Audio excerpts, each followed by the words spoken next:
Thank you so much for taking time out to be here today. Excuse me. And I am Fatima Faki. Thank you again, Kayla, for your introduction. So I was born and raised here in Windsor, and so I'm very familiar with the diversity of our community and how it's grown in the past few decades, and particularly the growth of our local Muslim community. When I was growing up, there were very few Muslim students, for example, in my classes and my schools. And as I grew, so did the presence of Muslims around town. And by the time I began my post-secondary education, it was quite common to see many Muslims around town and here on campus as well. Unfortunately, with the growth of diversity, I saw a growth in discrimination against Muslims in our local community across the province, across the country, and globally as well, which for the majority of my life, I have somehow dodged in terms of personal experiences with discrimination. I had never really experienced direct acts of hate or discrimination until very recently. And I wanted to start off this session by talking about what happened recently. Actually, this is the first time that I speak about it openly, but I thought that it was important to acknowledge what happened so that as a community, we can kind of get to the root of the problem, so to speak. So a few months ago, I was enjoying a walk by very close to our university's campus near the riverside, and a white woman, unprovoked, approached my sister and I and began to verbally attack us. Like I said, this was the first time anything like this has ever happened, so we were both stunned. We didn't really know how to respond or what to do. We just kept walking, and she followed us and continued to spew hateful remarks. And she began to say things like, "Go back to where you came from. There's no Sharia law here." She saw that I was holding my car keys at the time and assumed that I drive. So she proceeded to tell us in a mocking tone that we weren't allowed to drive with that thing on our heads, alluding to the law that once banned women from driving in the Kingdom of Saudi Arabia. She continued and was even questioning what we were doing walking leisurely on a weekday, why we weren't working, and accused us of coming to Canada and taking advantage of the system. She said many other things that I'm not going to repeat, but which I noticed were deeply rooted in very prejudiced and stereotypical anti-Islamic rhetoric that I had heard before.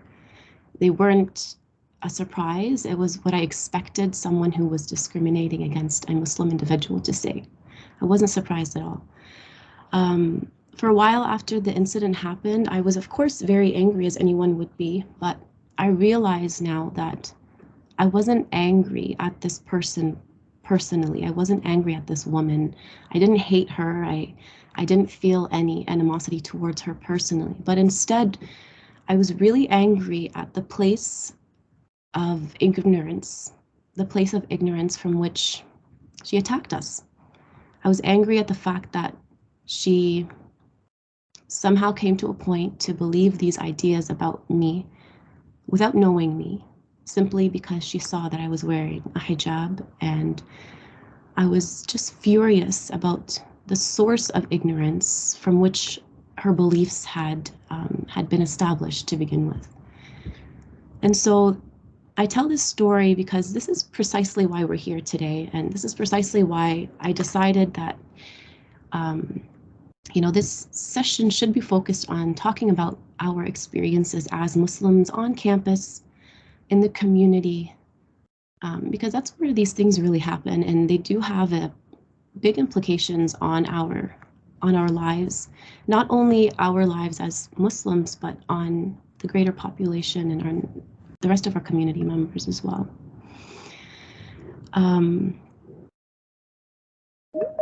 I talk about this experience, and I'm very glad that we're here and that you're here to hear about these experiences, not for my sake and not to, offer me any comfort, because that's not what I need, but because ignorance, like I mentioned before, is so real and it's pervasive, and it can be reversed. I believe it can be certainly be reversed. It can be remedied.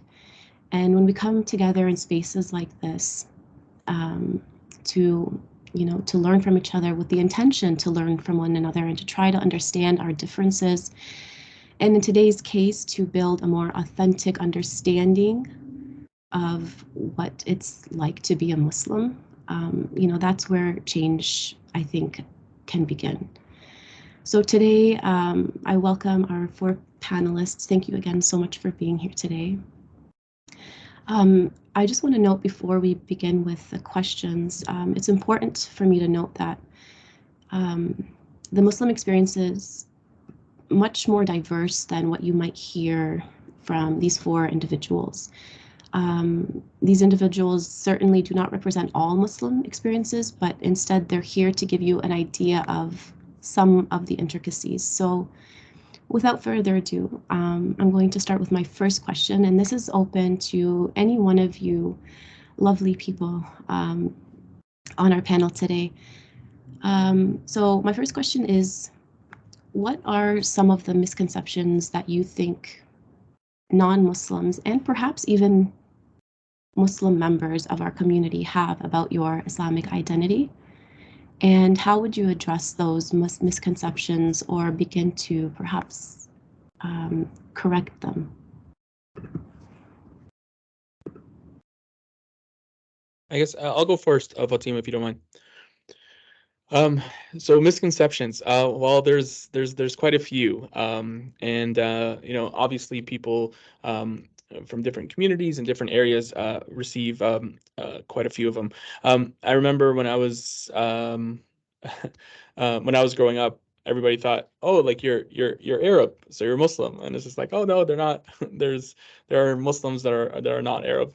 First and foremost, there are Muslims that do not speak did not speak Arabic and speak different languages, and we have a very diverse and a very multicultural group.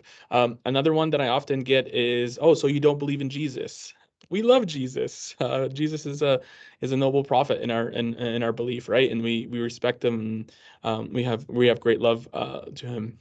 A couple others is that there's this competing, you can't be a good Canadian if you're a good Muslim or vice versa. I don't think that's necessarily true. I think you can be both. We as Muslims believe that we have a duty to benefit the communities that we're a part of. And in Canada, obviously, we have the right for everybody to practice freely. So that's often something that is competing. And I don't know. This one I've always found most interesting. Muslims can't be friendly. For anybody that does know me, like my signature is a huge smile on my face, and people are like, "Wait, what? You're Muslim?" And I'm like, "Yeah, that's that's why I have a big smile on my face, right? It's a part of my faith, right?" So I've always found that one the most, one of the most interesting. Like, oh, Muslims can be friendly. Some of the nicest people that I know are Muslims, and it's a huge reason why we are so nice is because of how much of a dedication, respect, and friendliness is devoted to in our religion. I think Ronnie brought up some really great points, and just to add on to what he was saying, one misconception that I'm sure Benazir and Aisha can also attest to is the misconception that Muslim women are oppressed. And I am frankly tired of hearing that argument. Everyone always says it in any conversation that has to do with Muslim women. And it's frankly a tired argument. Any one of us could name dozens of Muslim women who are achieving higher education, becoming leaders in their workplace, leaders in their communities, and overall making a greater impact. Not a single one of these women will tell you that she's ever felt held back by her religion. In fact, you might be surprised to hear that most of them feel empowered by it. I think this comes to the fact that conversations surrounding Muslim women often infantilize Muslim women to the point where they feel like they know what's best for us and we don't have a voice in that conversation for some reason. But I think more and more we're disproving that just by existing in our communities and becoming successful. Yeah, I was definitely agreeing with that because I think often people think of Muslim women as being less opinionated or having a difficult time expressing themselves. And I think that really does come off as like infantilization a lot of the times. And then when you are kind of trying to set yourself up in conversations or trying to be a leader in your community, oftentimes people will undermine your ability to do that because they have all these pre-assumed assumptions about you because of your hijab, right? You must be quiet, you must need help, you must not know how to do all these things. So that's definitely a preconception that I deal with a lot. I just really wanted to emphasize Ronnie's point about not all Muslims being Arab and vice versa, just because that is something that I think is very prevalent in communities, including this campus, where the idea of what a Muslim is, what they look like, how they practice their religion, because there's many, many sects in Islam and many different ways that people practice.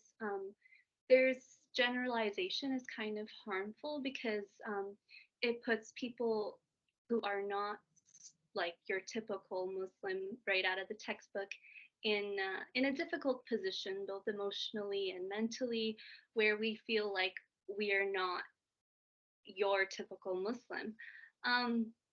And obviously, another thing that I would want to point out is that not everybody has the same relationship with Islam. Not every visibly Muslim person is an expert or is in a good place spiritually, and it's harmful to assume that.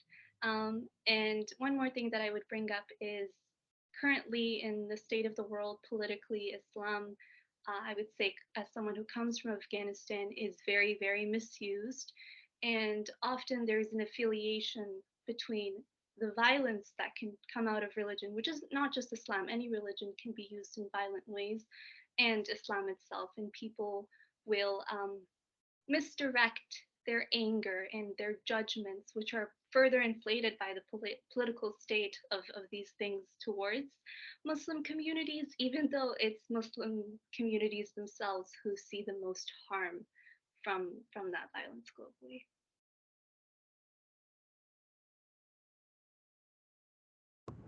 Thank you all. Those were excellent points that you made. And just going off of your last point, or one of your first points actually, Benazir, you talked about emphasizing Ronnie's point about not all Muslims being Arab and not all Arabs being Muslims and how our identities intersect. I'm going to use that to kind of move into our next question. So as Muslims, our Islamic identities do intersect with other parts of our identity, which include, our race, our ethnicity, our gender, our socioeconomic status, and other factors. Muslims are often perceived to be one size fits all, or all of us are the same. And we know that's definitely not true. We know that there are many minute complexities that shape our experiences. And at times, even other Muslims within the Muslim community don't really understand that. Could you shed some light on some of these types of complexities and how they impact you from an intersectionality perspective?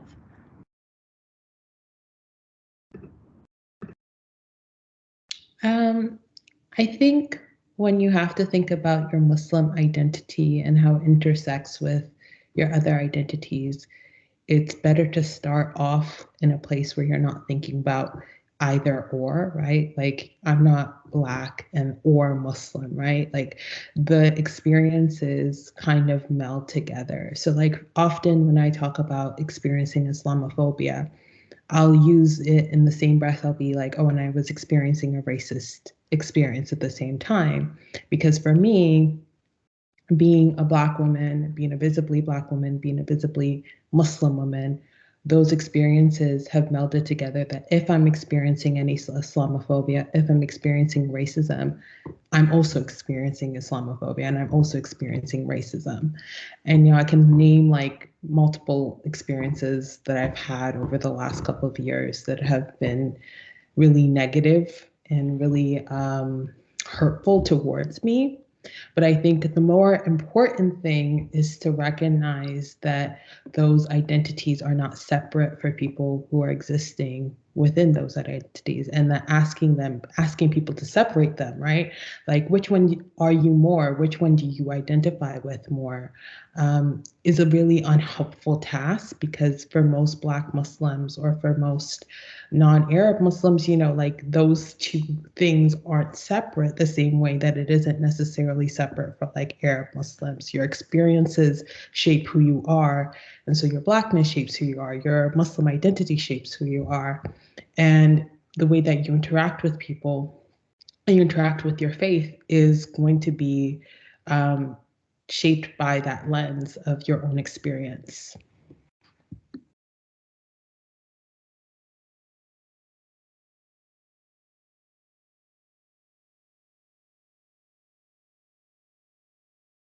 Just continuing off that, I think Aisha, you're spot on, right? I think that when it comes to intersectionality, there's a realizations that Muslims are so much more than what they're depicted to be, and can have can be three-dimensional. They're not just limited to I'm just this or this. Something that often frustrates me, and something that I've unfortunately have had happen to me a couple times, where people say, "Oh, you don't look like the typical Muslim." Okay, what does that mean exactly? Where's this poster child of how a Muslim man or a Muslim woman should look, right? And or, oh, I've never heard of a Muslim that partakes in this activity. I like bowling, or I like basketball. It's like either I'm Muslim or I'm something else. Like I can't be two different things. And then obviously me getting involved on campus, right? My Muslim identity is a huge part of who I am, and my commitment to be a part of different associations, committees, organizations that are engaged in positive change, but on campus or without, right? And sometimes it's just like I'm like categorized in different. Oh, this is Ronnie the Muslim is speaking now. Okay, now this is Ronnie the Arab is speaking. Oh, this is Ronnie the student. And it's just like, what? If you want the full experience, I'm all of them in one, right? And each one of them, I think personally, and I can only speak for my personal account, like they all.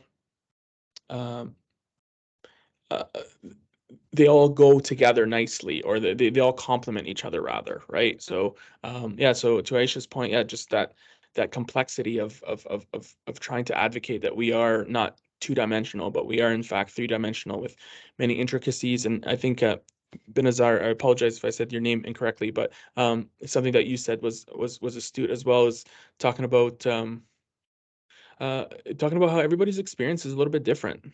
As Muslims, we recognize that we have different Muslim experiences, and that's okay. And not all of us, nor should any of us, be the spokesperson for Islam. Like when something happens in the world, we're often turned to be like, okay, so can you explain why this is happening? And it's just like, I'm sorry, like and that's something that I need to work on. That what I just said, I often apologize first. I am sorry, right? And I've been working through that. So those are just my few comments. Yeah, for me, Ronnie, it's always, well, if these extremists are banning education for women in your country, how are you still Muslim? And I always tell them that the women they are banning from education, a majority of them are Muslim women who are faithful practicing Muslims as well. So once again, they are the ones seeing harm the most. Um, Something that I have personally experienced, and I wanted to start off by saying that being a Muslim, as any other identity, sometimes the struggles of it is really underestimated. People underestimate how much harm can come from outside, especially from people in positions of power who do hold those prejudices and stereotypes. And something that will never ever leave me for the rest of my life was my experience in high school being a Muslim girl, a young Muslim girl. And back then, I would say I was even more visibly Muslim. And I had a teacher who taught creative writing and English in grade 11, and she just was very obsessed with my mental health, because obviously she had the prejudice that I'm oppressed because I am a fully covered Muslim woman. And this obsession with mental health uh, came to a point where she was analyzing my poetry and my writing, looking for signs to send me to the social workers in the guidance office. It put me in a very alienating position when my work was being taken out of the recycling bin, pieced together, and I was being called down to the guidance office. The most fascinating thing out of all of this that came out was when I later shared my story and realized that she was specifically doing this to Muslim girls, both those who were visibly Muslim and fully covered, both those who were not. The pattern was persistent and undeniable. I never had the emotional energy or capacity to ever do anything about it. This is probably one of the first times I'm sharing this publicly, but I think it's important. And that was one example of a woman who had power as a teacher and whose idea of what a Muslim is absolutely damaged my entire year that year, and has left its scar. So that's just one example, I would say.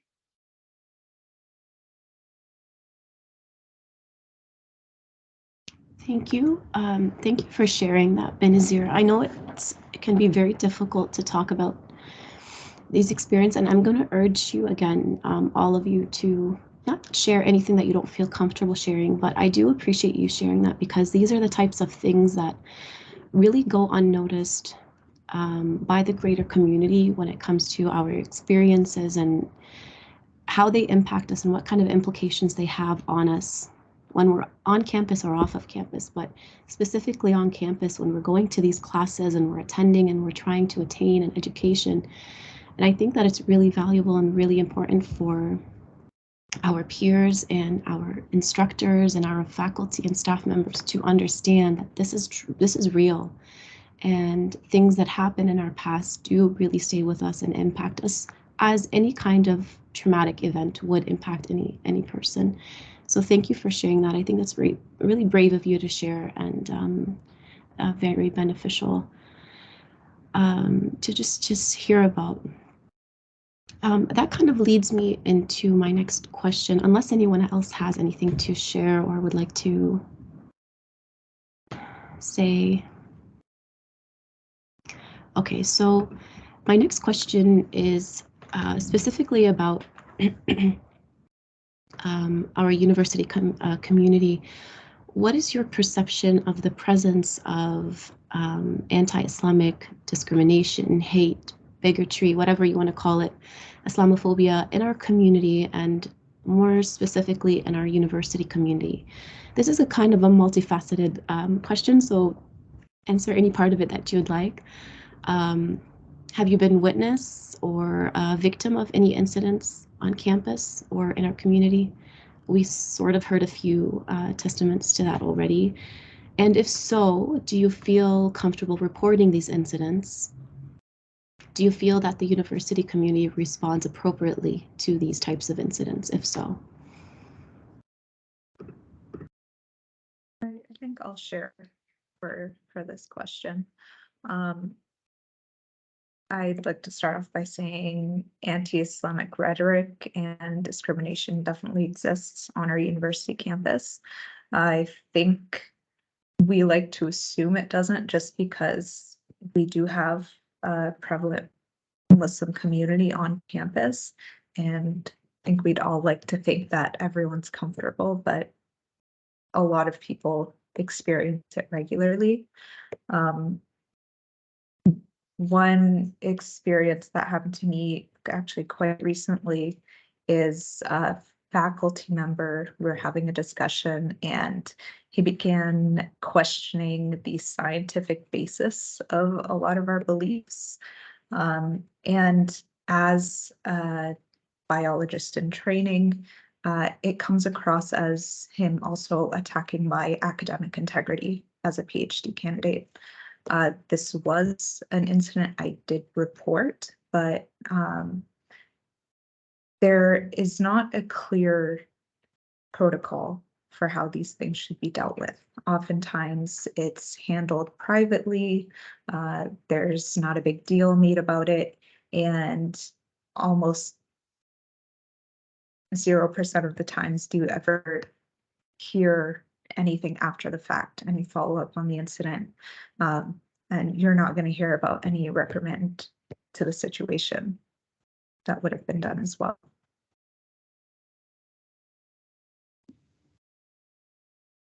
Yeah, Zainab, I just wanted to agree with you that I think that there's definitely still a lot of, anti-Islamic rhetoric floating around in the campus. And I think a lot of the times people confuse like visibility for understanding or for protection, right? And I know in my experience as like a psychology student, is like I've moved into the fourth year, third year, that like I've slowly noticed like the lack of Muslim representation as I kind of upgrade into farther levels. And I think that's also kind of coincided with experiences where I've been like made to feel from staff or from students to feel othered. Like I know last year I had a classmate who told me in front of the entire class that he was like scared of me and that he was like thought I was gonna hurt him or I was gonna say something to him. And like I had to like laugh it off and like have to just like kind of like move on. And I think I had an other experience in like my third year where I had a staff member tell me like explicitly that she didn't think I belonged in her class because I apparently didn't have the intellect or whatever to keep up with the curriculum, despite the fact that I was bringing up really, good points about some of the lackings of the curriculum and some of the things that I felt weren't as great on the side of diversity, because it was a course about clinical psychology. And, there was a part about it that was about, diverse clinical psychologists. And I think what that leaves you feeling with is that despite the fact that people are being very verbal about their appreciation of diversity or their appreciation of Muslim people or Black people, that the actions don't necessarily match the words, right? Like I think when people are comfortable enough to allow those experiences to continue, it leaves you feeling othered. And I think as Muslim students, I don't know if it's just me, but I've been experiencing discrimination since I probably was like 8, 6, 7 years old, and having to stand up for myself when no one would, standing up for other people, standing up for myself. And I think by the time I reached university, I was very tired. I was like, I don't want to do this anymore. I don't want to be the only person who's going to like point out that this is wrong or that this person shouldn't be speaking to me this way. And I think the frustrating part is, when you do these things where you stand up for yourself and you say, oh, why would you put that or why would you say that? A lot of the times people will come up to you afterwards and they'll be like, oh, I'm so glad that you did that. I'm so glad that you said something. But in the middle of the actual interaction or the actual experience of discrimination, no one says anything, right? No one stands up for you. And I think a lot of the times, the onus of standing up to discrimination, standing up to Islamophobia, standing up to racism is placed on the person who's experiencing it and the victims who are experiencing it. And I think that's definitely one thing that stands out in my mind that could be done better by the university. to have professors, staff, other students who aren't Muslim or who aren't part of this marginalized community feel that it is their responsibility as well to point it out when accidents of discrimination happen around them, or they witness accidents of discrimination.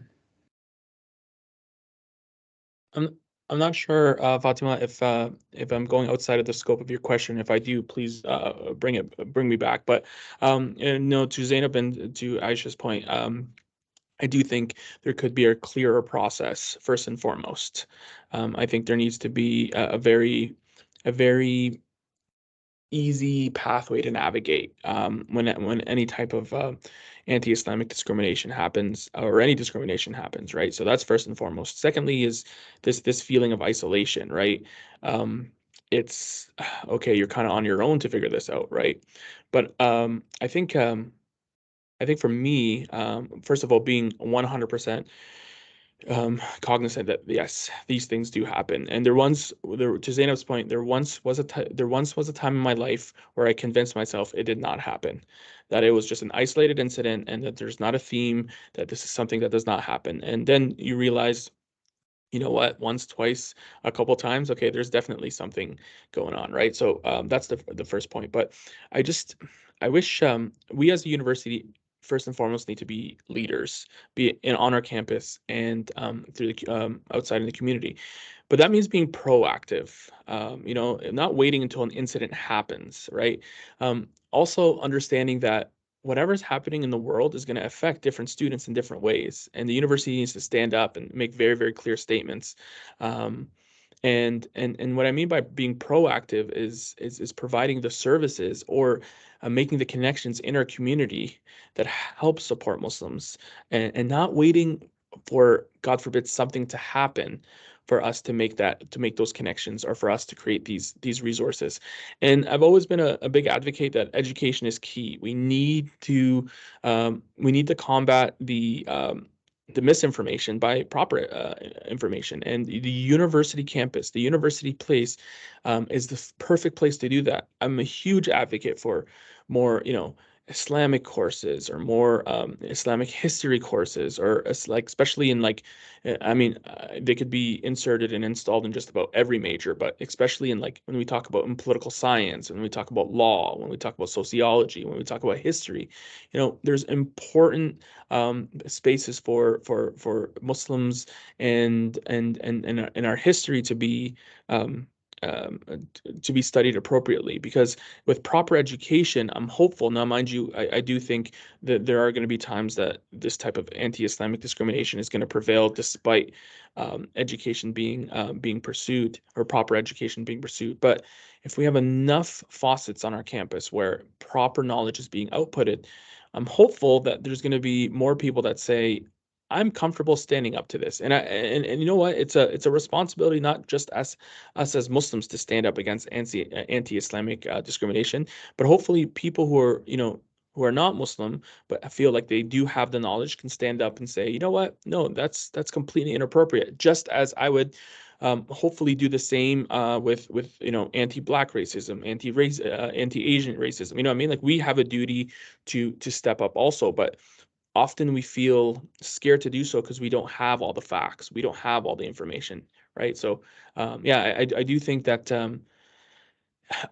first and foremost, a clearer pathway, and to Aisha's point, I do think this is a collective effort. Faculty, staff, students, community, administration, we all have an active role in doing in this process. And then also seeing if we can um, include more diverse educational opportunities and resources, so that people can learn more about the Islamic history, and learn more about the Islamic identity, so they're not jumping to conclusions, or taking whatever they hear, be it outside or in other places, and using that as their brochure for how to understand Islam. And just to supplement what Ronnie was saying, I don't think people should be able to use the excuse of ignorance anymore. we should have the resources in place where people are able to learn about Islam even on their own. They have those resources, but the university should provide them as well. Because that was an excuse that I heard when I reported that incident, is that I'm sure they were just ignorant to it. That shouldn't be an excuse. That's a very important point, Zainab and Ronnie. It brings to mind something that I heard yesterday at yesterday evening's session with Dr. Adelia Deckard. In her talk about eliminating racism from the institution. And, you know, she told a little story, and at the end she said, everyone is obligated 100% of the time to do something or to say something when an act of discrimination is being perpetuated. 100% of the time. There are no excuses. And just to echo what you said, Zainab, there shouldn't be any excuses anymore. We live in the age of technology and everything is accessible. There are no excuses. There shouldn't be any excuses for people to kind of enjoy the ignorance or use that as an excuse. And so that brings me into another question. Actually, you guys made some great points that I want to engage you in discussion about.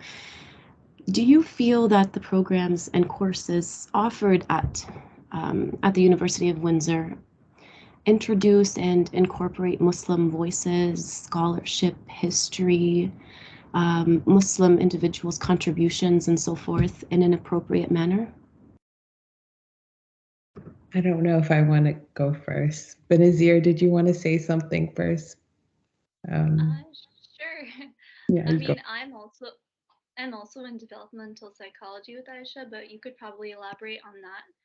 My other major though is English, and English literature. A lot of the most core bases are very, I would say, Christianized. So first of all, it's kind of ironic when faculty say that religion has no part in academia. That's not true at all. But one example of the courses I took was a history of rhetoric, for example, and in that there's a lot of space to credit Islamic scholars, to credit that history, which is very, very, very present. But there was only like a tiny little chapter or segment at the end of it, and I think that's one example of how I feel with the way Islam or Islamic history or anything related to the religion is portrayed in academia, where it's kind of brushed under the rug a little bit. And coming back to Ronnie's point, when there's education, when people are not afraid of talking about it, when we actually have a deeper understanding of who these people are, of their history, of where they come from, of how diverse they are, phobia, it shouldn't exist.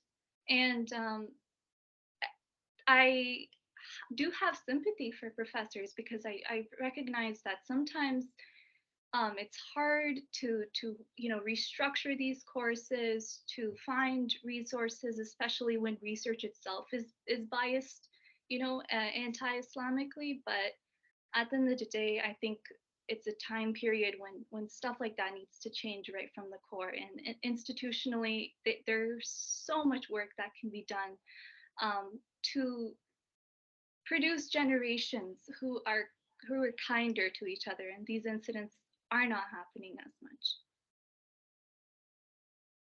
I have a weird. Sorry, Aisha. Go ahead. Sorry, I completely cut you. You can go ahead. Sorry about that. No, it's okay. I was just going to agree with Benazir. I know I was talking about that earlier, of the experience of going from undergrad, my first 2 years, kind of having a little bit more like Muslim students surrounding me.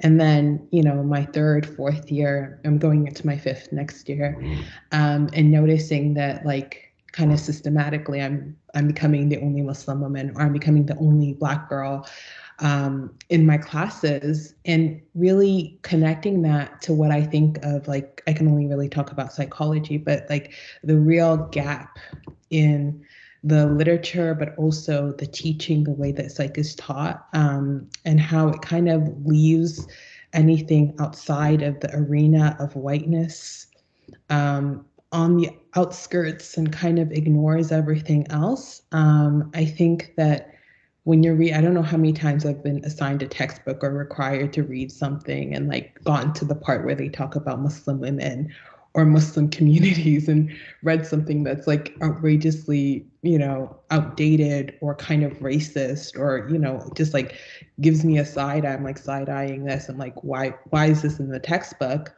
But then I think what actually was upsetting, after I'd laugh about it and like send it to my sister and be like, oh my God, look how ridiculous this is, was thinking about my classmates who weren't Muslim, who didn't have my personal experience to undermine all the things that they're reading, and knowing that these are the same people who, a lot of them plan to be mental health advocates, a lot of them plan to be psychologists, a lot of them plan to go to law school, and knowing that there's not going to be a moment in their education where those ideas are challenged for them, where those ideas are undermined, that they're going into the workplace or they're going into further education or researching with these ideas already ingrained.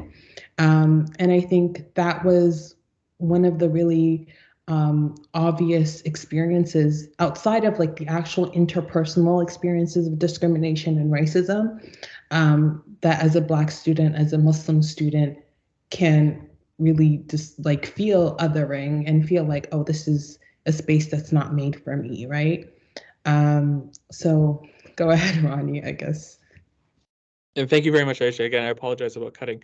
Again, Fatima's gonna be like, "Oh, you're gonna take another approach." I'm a big believer. A friend taught me this, and I'll never forget it. You can't be what you can't see, right? So here we are on our campus, and we celebrate diversity and multiculturalism. What I would love to see is more celebration of women who wear hijab, of Muslims, scholars, or Muslim academics. Involving more, to Aisha's point, like involving more freedom for professors and students alike to say, okay, we're exploring a particular topic. Let's see what the Islamic lens says. Right. And again, to Aisha's point, I do think it's going to be enriching for everyone. Like it's just that expansion of horizon. Right. But I think we need to celebrate more that, these, I'm going to pick on Zainab because she's a close family friend, but she's a remarkable PhD candidate, right? We should be celebrating her accomplishments so that other people can look up and say, I can do it too. I have a space. I have a space on the academic table as well. It's not competing with the fact that I wear a hijab or that I'm a Muslim. No, I belong there. Right. So I think we need to promote more of Muslim success, more stories that, and it's not easy. And it's scary sometimes too, because it's just like, okay, I'm putting myself out there, or the university is asking me to put myself out there. But I think it's important to celebrate these stories. And then, kind of returning more so onto the question, do we have programs? Do we have resources? Yeah, we do. We have the Muslim chaplaincy. We have the different student organizations. We have classes here and there sprinkled in history, sprinkled in, sociology and things of that sort. But I would almost, advocate for a more organized pathway. Let's put it at the forefront and say, okay, this is exactly what we have, and these are the gaps of which we need to fill, right? And to do that, I also think that respectfully, we need to do a better job of connecting with our community outside, right? Understanding the landscape on the outside, right? We as a university are to be leaders in our community, right? We shouldn't let people come to us. We should go to them. We should initiate the conversation, especially in a place like Windsor, Essex. We have one university here, and we really do have this opportunity to strive for and make positive change. But we must take that first step, and that's something that I think that the university often struggles with. Is just like, oh, okay, well, we're in this huge campus, we have all these things, and people come to us, and it's just like, no, we should be that change agent in our community.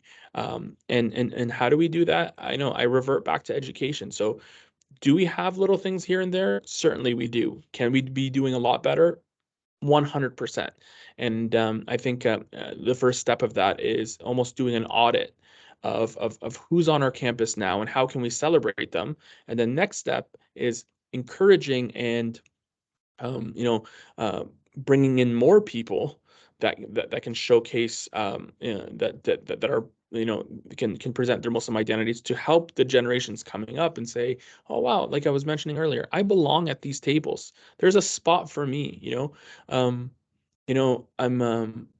obviously I've been involved with student government since I came here, and yeah, of course, like when I was president or vice president, and I'd be coming out of Friday prayer, it's people come and say, hey, wait a minute, he's Muslim and he's president, I can do that. Or you see somebody wearing a hijab that is leading a council motion or a Senate motion. Again, this is specifically for student government. It's inspiring because you can look up and say, wow, this person's a change agent, I can be like them.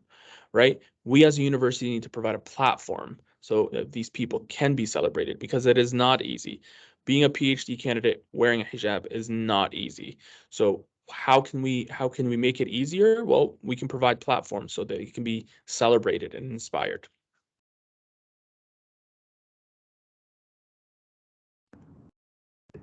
Very well said, Ronnie. Thank you.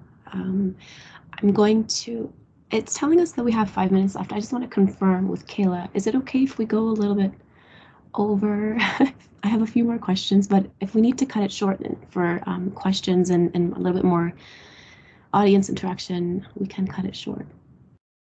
No, I think you can continue, and to our audience, you're more than welcome to continue with this, but we do understand if you have to leave. But yes, to our panel, you are more than welcome to continue with this discussion. Absolutely. Thank you, Kayla.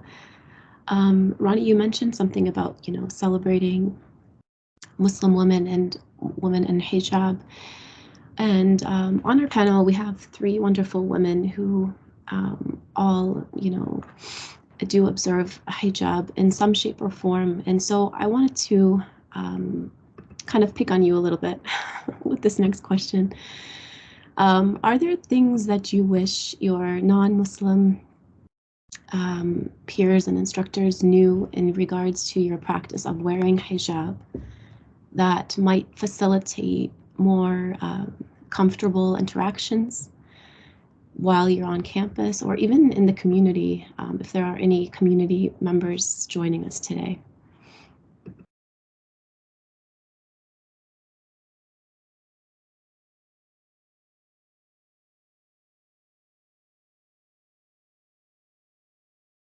Fatima, I'm gonna take your point of what we were talking about yesterday.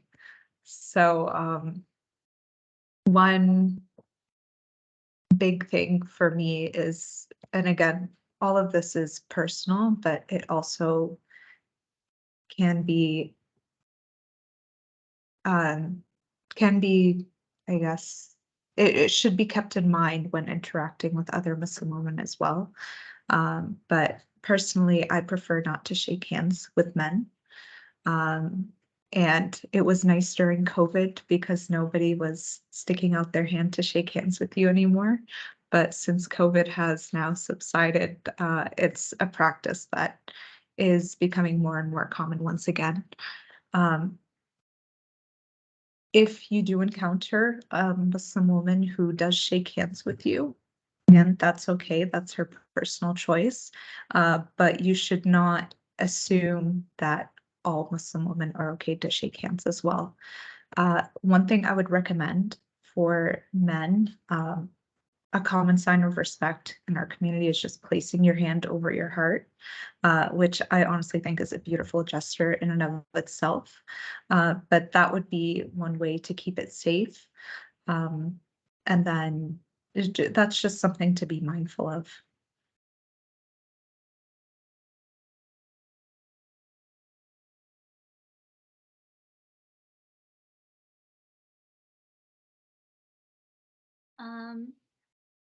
I just I really admire Muslim women because they are kind of the first people on the line of defense who get all of the hate and all of the prejudice directed at them because they quite physically represent their religion and the way that they dress and present themselves in the world. So I know there's a lot of judgment and there's a lot of ideas about the lives of Muslim women and who they should be or not be. And one example is there's this common misconception that, oh, they're all judgmental and they think they're all better than us, and I've just heard a lot of these things, and like beneath the layers of the fabric that these women wear is a human being, is a personality. And if you actually take the time to get to know them and listen to them, you would find that.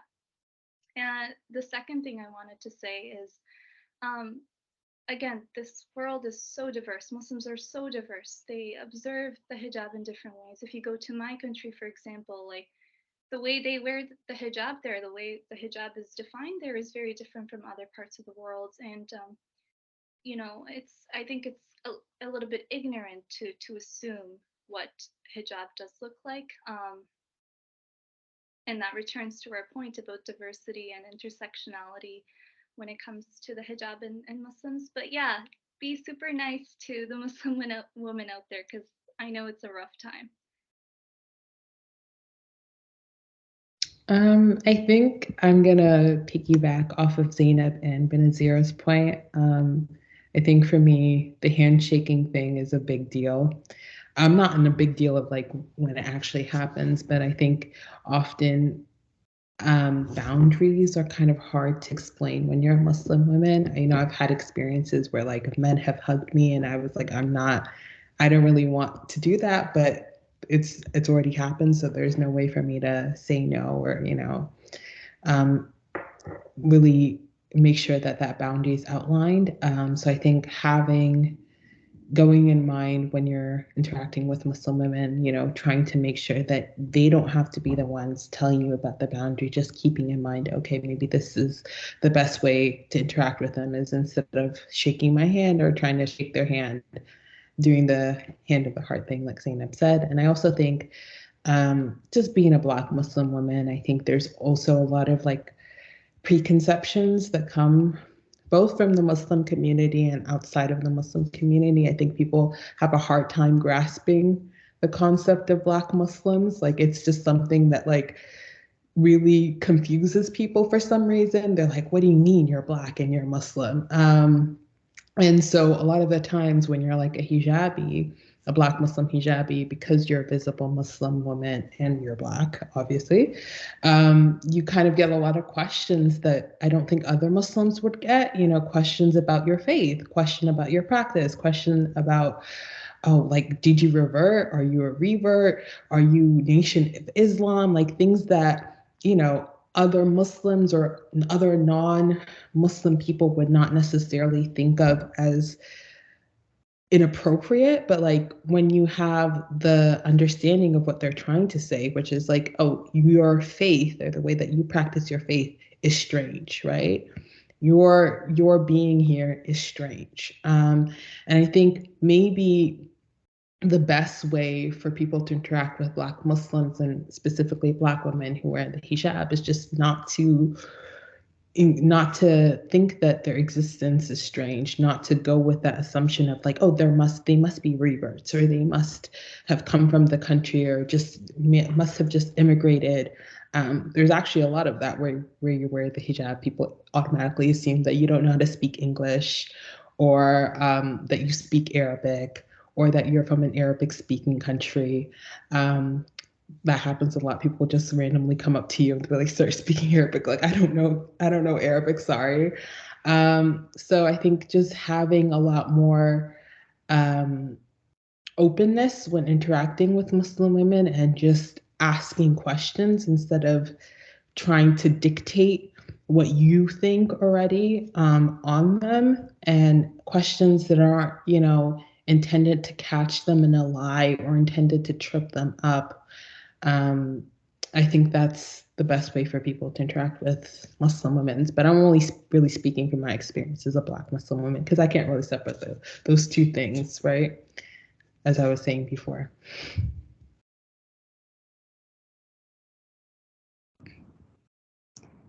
Thank you, ladies. And just to go off of your point, Aisha, actually all of your points are great. You know, you kind of goes back to what Ronnie was saying earlier about the importance of education and, you know, learning about how diverse Islam is. Islam is not limited to one country or one part of the world. If you look at just the history or the history of how Islam came to Africa, for example, to the continent of Africa, and how many nations within that one continent have, you know, large populations of Muslims, practicing Muslims, who do not speak Arabic all the time, who are very diverse in their cultures and their ethnicities and their languages. That information and access to that information is so readily available. There isn't an excuse for us to not know these things, right? So if you are interested, absolutely, there's information about where we come from and how diverse we are everywhere. So I picked on the hijabis a little bit. Ronnie, I'm going to pick on you. Now, your experience is a little bit different than, well, very different than ours. Muslim men, and specifically the notion of masculinity as it pertains to Muslim men, is often misunderstood. What are some of the unique challenges and social pressures that you are faced with, or that Muslim men are faced with, and how does Islam help you to navigate those challenges? So you're spot on about my experience being a little unique. I know Fatima and I have spoken about this and some others on the call.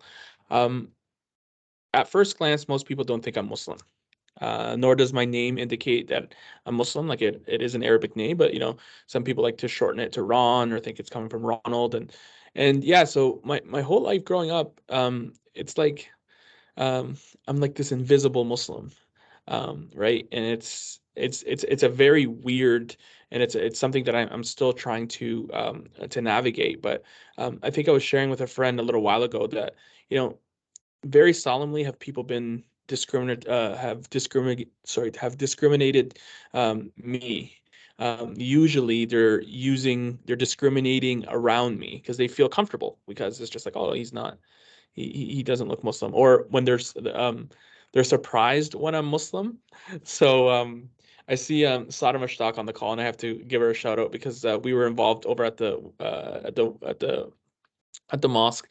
We were a part of the media committee, and you know, sometimes we'd have to give interviews and things like that. And there's a couple of times where like they didn't think I was particularly Muslim because, you know, like I don't look like, again, going back to this notion of a typical Muslim, which doesn't exist. And then secondly, it's not the idea of what they had in their mind as a Muslim.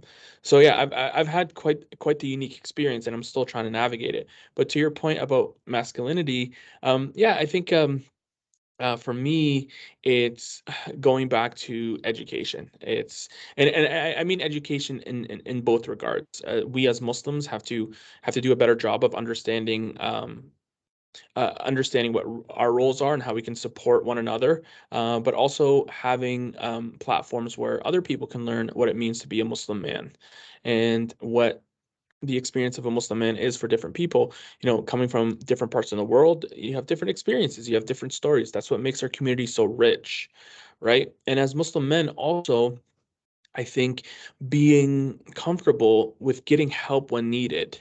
You know, often there's this stereotype, as a Muslim man, you're not allowed to ask for help.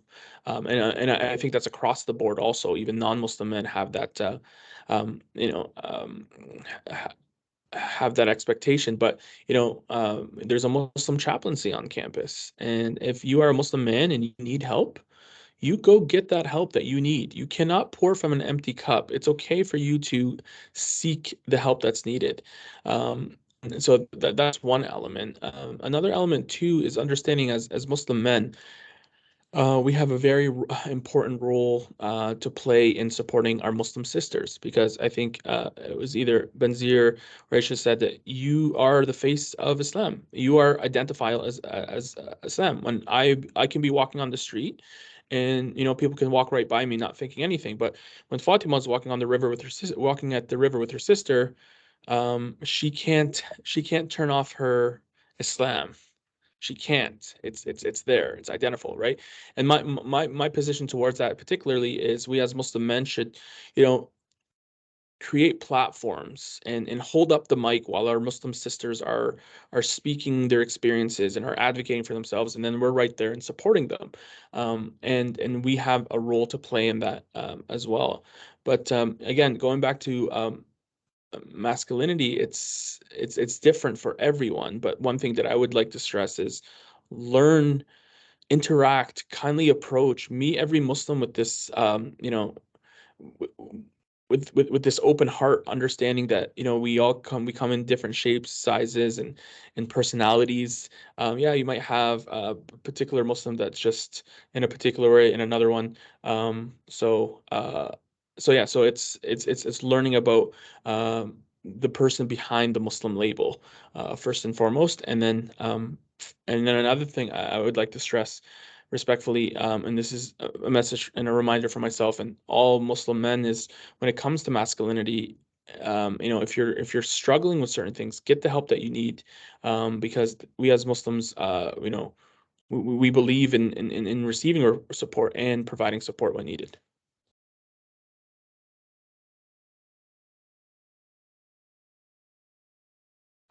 That was beautifully said. Excuse Thank you. me. Thank you, Ronnie. I don't have any more questions, but I will open the floor for anyone who would like to add anything that perhaps was left unsaid from our panelists before we kind of take a look at and invite our audience to ask questions and interact with us as well. So I do think we have one question that came in. I'm not sure. Can you see it, Fatima?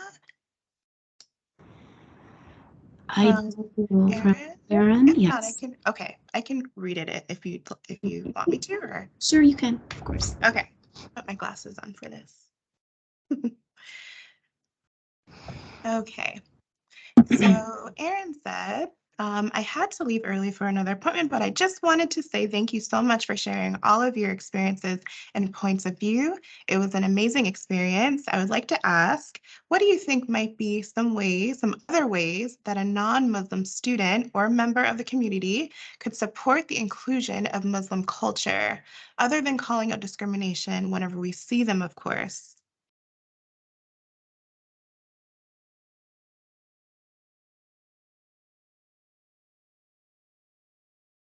I think I'll start off. So, especially with the start of Ramadan coming up, I think there are a few things that can be done in the community to just kind of make it easier, make it more understanding for our Muslim colleagues and students around us.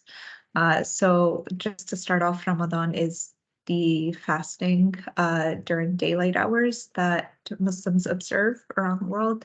And this means that Muslims might feel a bit tired, or they might engage a bit less during lectures while they're fasting, and they might be a bit less productive in labs. So approaching with understanding that students might not feel 100% during this month. You could also keep in mind that this is a very spiritual month for Muslims. So a lot of us might go missing around 2 p.m. every day because we want to take 10 minutes out of our day to go and pray. And then also for evening classes as well, that go until 9:50, I believe is the latest class our university holds. Students might take a few minutes to break their fast around 8 p.m. during this month. And again, this is based on the lunar calendar, so times do change throughout the month, but those are just estimates as to when students might be taking a short break.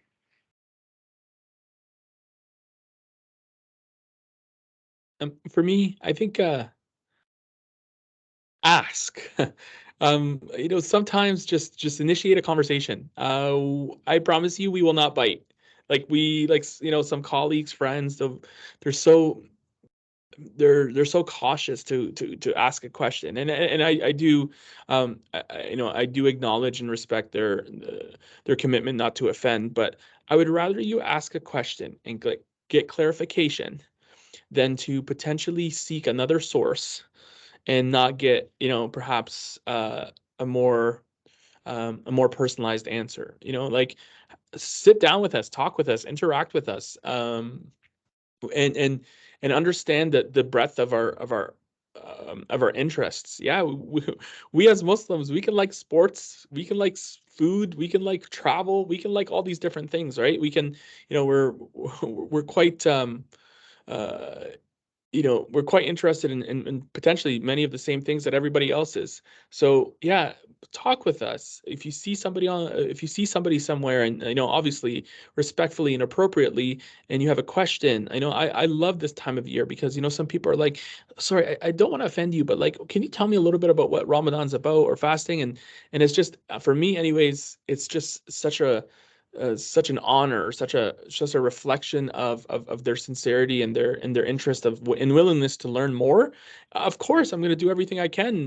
Now, mind you, I might speak a little too much, and they might be annoyed, and they'd be like, "No," but still, I think it's um, we should advocate for more opportunities for people to provide, so rather to have platforms where they can ask us questions and we can have these conversations. And then what will soon be realized is that there's not many differences, or not as many differences as one would think. And then that's how we close the gap and advocate for more unity. I think you're absolutely right, Ronnie. And I'm just going to add to your answer to that question that the intent of your questioning and asking is really important. My sister works as a cashier and told me recently that someone came and was asking her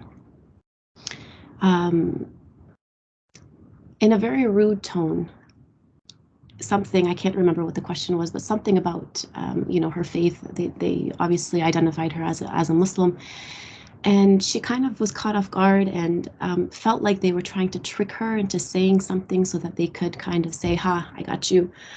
And so I think the intention is really important. It's okay not to know, but have the right intention when you are asking. Because we can feel it. Just like anyone else can feel that animosity when it comes from that kind of place. But absolutely, I agree with you, Ronnie. Asking is always welcome. We were talking earlier about, visibly Muslim women, and some are a little bit more conservative than others in terms of, their hijab or interacting with males or anything like that. And we're still open to talking, and we're still open to letting you know who we are, if you have the right intention, right? So I think that intention piece is very important.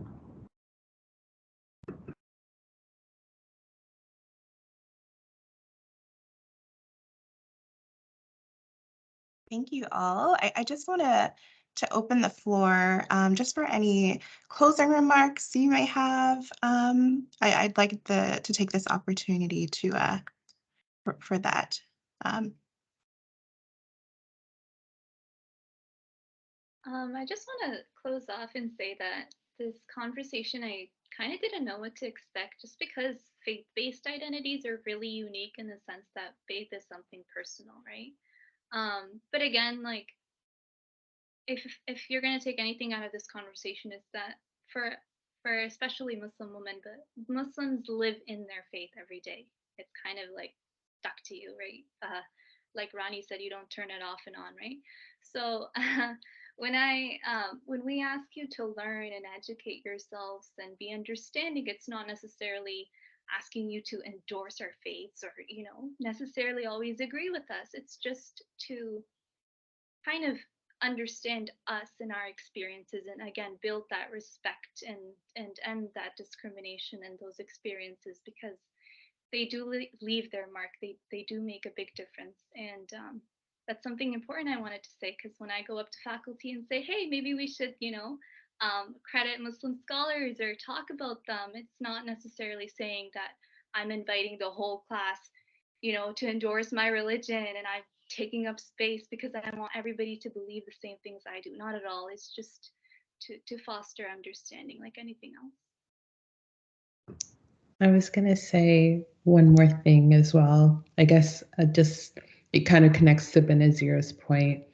I think that we kind of, in our education, think of it as being universal, right? There's a lot of talk about this applies to everybody. And I think it's important to remember that as we're talking and as we're learning about, certain topics, that it's not universal, right? Like there's a certain point of view that is being taught, and there's a lens and there's a perspective being taught. And I think that there's a lot of space being taken up from, certain communities or certain ideas from certain communities, right? And I don't think it's a lot to ask to have that space be divided up equally, or to have people just give Muslim voices or Black voices more space, because it's not a universal conversation that we're having right now. This is not the education that everyone has to follow, and then we all have to suppress and follow this pathway and change ourselves to fit this, right? If education is meant to be universal, that means it has to make space for Black individuals, for Muslim individuals, from people with different minority backgrounds, identities, and really correct the mistake of assuming that whiteness is this universal experience.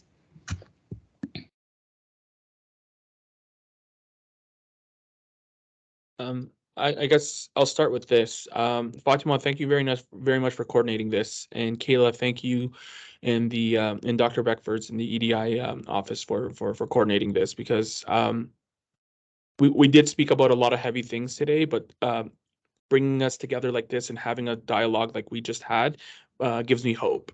It gives me, I'm a positivist, so I'm looking for more of a positive future, right?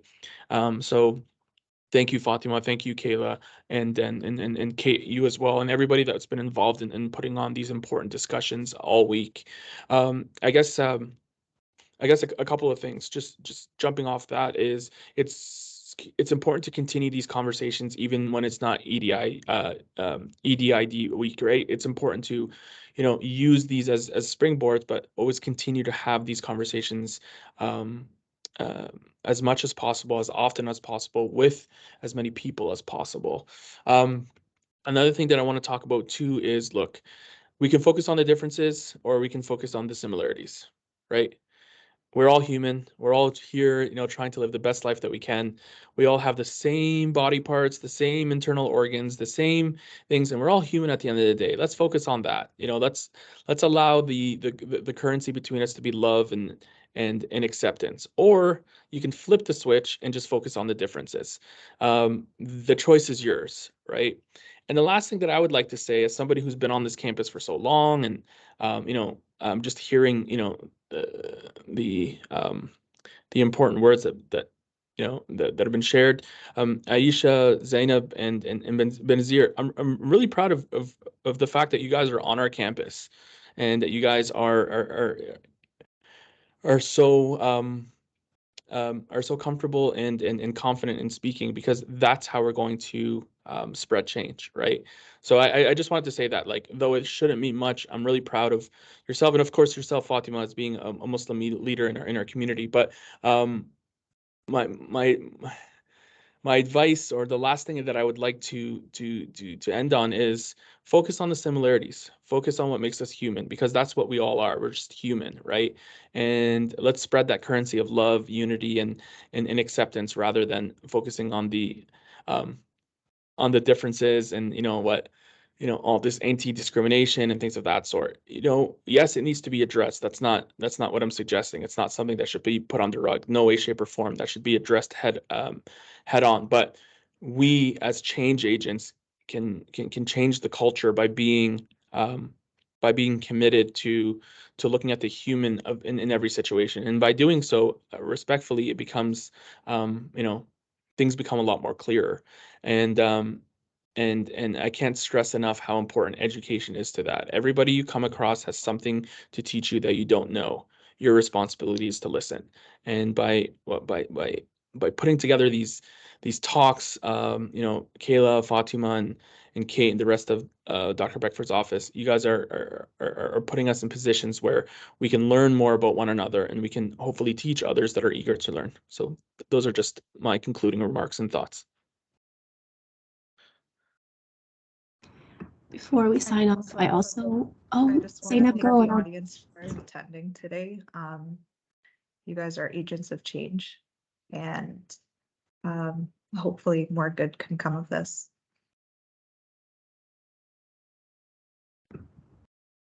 I agree. Thank you so much to everyone who attended and took part as part of the audience. I know most of them had to go, but that's okay.